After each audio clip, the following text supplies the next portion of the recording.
یا ایھا الذین آمنوا توبوا الی اللہ توبۃ نصوحا، اہل ایمان رجوع کرو اللہ کی جناب میں، لوٹو پلٹو توبہ کرو، اور وہ توبہ بھی نہایت خالص توبہ۔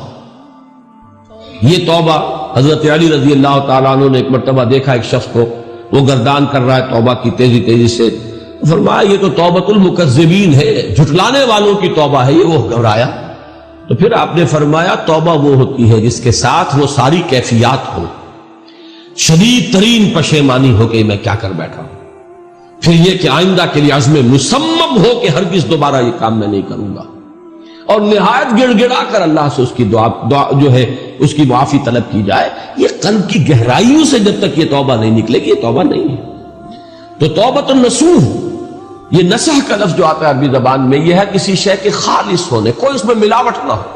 توبۃ النصوح، یہ توبۃ النصوحہ، خالص توبہ کرو، دل کے ایک گہرائیوں سے توبہ کرو، اور صمیم قلب سے توبہ کرو، عزم مصمم کے ساتھ توبہ کرو کہ پروردگار جو خطا ہو گئی ہے بخش دے، آئندہ تیرے کسی حکم کے خلاف کوئی حرکت نہیں کروں گا، خاص طور پر وہ خطا جو معین ہے اس کے بارے میں تو تعین کے ساتھ فیصلہ ہو کہ دوبارہ نہیں کروں گا۔ اس میں ہو سکتا ہے، جیسا کہ میں نے شاید آج دن میں کسی گفتگو میں عرض کیا تھا، بعض طبائع ہوتی ہیں مریض، ان کی قوت ارادی جو ہے کمزور ہوتی ہے، اس وقت وہ خلوص دل سے بھی اگر طے کر رہے کہ یہ کام دوبارہ نہیں کروں گا تو وہ کمزور قوت ارادی کی وجہ سے اس پر قائم نہیں رہ سکتے، کل یا پرسوں یا کچھ عرصے کے بعد پھر پھسل جاتے ہیں۔ اس سے وہ توبہ باطل نہیں ہوگی، اس بات کو سمجھیے، یہ نہ سمجھیے کہ میں انکریج کر رہا ہوں، لیکن مسئلے کو سمجھ لیجیے۔ جس وقت انسان توبہ کر رہا اس وقت عزم مصمم کا ہونا ضروری ہے۔ اب یہ اللہ جانتا ہے ہمارے دل کے اندر کے حالات کو، ہماری کیفیات کو، اگر اس وقت عزم مصمم ہے تو توبہ صحیح ہو جائے گی، پھر اگر خطا ہو گئی پھر توبہ کرو، پھر خطا ہو گئی اور پھر توبہ کرو۔ باز آ ہر چہ ہستی باز آ، در کافر و گبر و بت پرستی باز آ، ای درگہ ماں درگہ نومیدی نیست، صد بار اگر توبہ شکستی باز آ۔ اگر 100 مرتبہ بھی توبہ ٹوٹ گئی ہے کوئی پرواہ نہیں، جب تک یہ زندگی کا تسلسل چل رہا ہے، معلم یغرغر، جب تک کہ وہ گھنگرو نہیں بولا ہے آ کر حلق میں، اور نزع اور جان کندنی کا عالم شروع نہیں ہو گیا ہے، اس وقت تک توبہ کا دروازہ کھلا ہوا ہے۔ لیکن جس وقت توبہ کر رہا ہے آدمی، اب یہ آدمی اپنے آپ کو دھوکہ دے لے گا تو دوسری بات ہے، لیکن اللہ جانتا ہے اس وقت اگر عزم مصمم ہے تو توبہ درست ہو جائے۔ تو جو بھی معاملات ہیں اللہ اور بندے کے مابین، اس میں 3 شرائط ہیں کہ جو علماء نے معین کی ہیں۔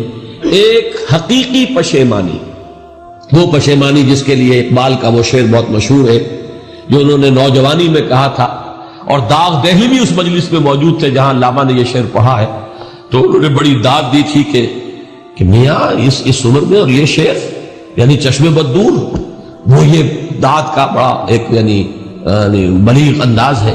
اور وہ شعر کیا تھا؟ موتی سمجھ کے شان کریمی نے چن لیے، قطرے جو تھے میرے عرق انفعال کے، شرمندگی کے احساس سے پیشانی کے اوپر اگر پسینہ آ گیا ہے، شرمندگی ہے اللہ میں یہ کیا کر بیٹھا، اللہ مجھ سے کیا ہو گیا، تو یہ شرمندگی سے اگر عرق آلود ہو گئی ہے پیشانی، تو اللہ کو یہ اتنی محبوب ہے کہ موتی سمجھ کے شان کریمی نے چن لیے، قطرے جو تھے میرے عرق انفعال کے۔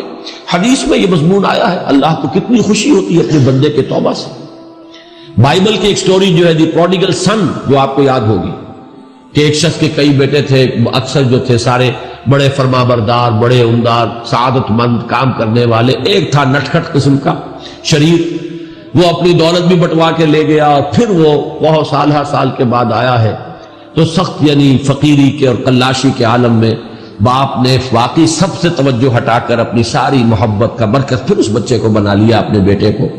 تو وہ سعادت مند بیٹے تھے، انہوں نے کہا کہ یہ کیا کیا آپ نے، یہ ایسا اور یہ ایسا اور یہ ایسا اس نے یہ کیا، اور آج آپ پھر اس کے لیے وہی آپ کی محبت جو ہے وہ یہاں پھر اس کے جو ہے شامل حال ہو گئی ہے۔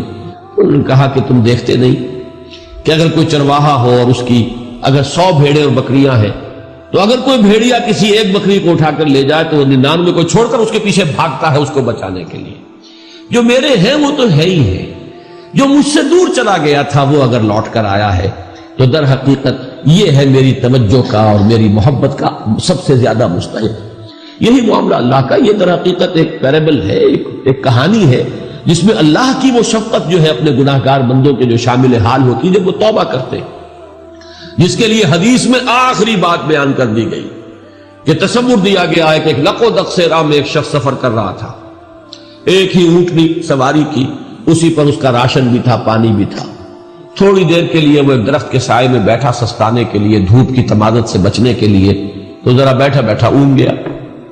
اب جو آنکھ کھلی تو دیکھا کہ اونٹنی غائب ہے، اس کا سفر کا ذریعہ وہی، پانی اسی پر، راشن اسی پر، گویا کہ کل زندگی کا ذریعہ جو ہے وہ اونٹنی تھی اس کی. لق و دق سے رہا ہے، کہاں جائے؟ کہیں پانی نہیں، کچھ کھانے کے لیے نہیں. دیوانہ وار دوڑتا ہے دائیں بائیں ادھر ادھر اونٹنی کو ڈھونڈنے کے لیے، کہیں سراغ نہیں ملتا. تو وہ اب موت کے انتظار میں درخت کے نیچے آ کے بیٹھتا ہے، مایوسی کی انتہا، موت کا انتظار کہ اچانک دیکھتا ہے کہ اونٹنی تو کھڑی ہوئی ہے. تو اب اس پر شادی مرگ کی کیفیت طاری ہوتی ہے.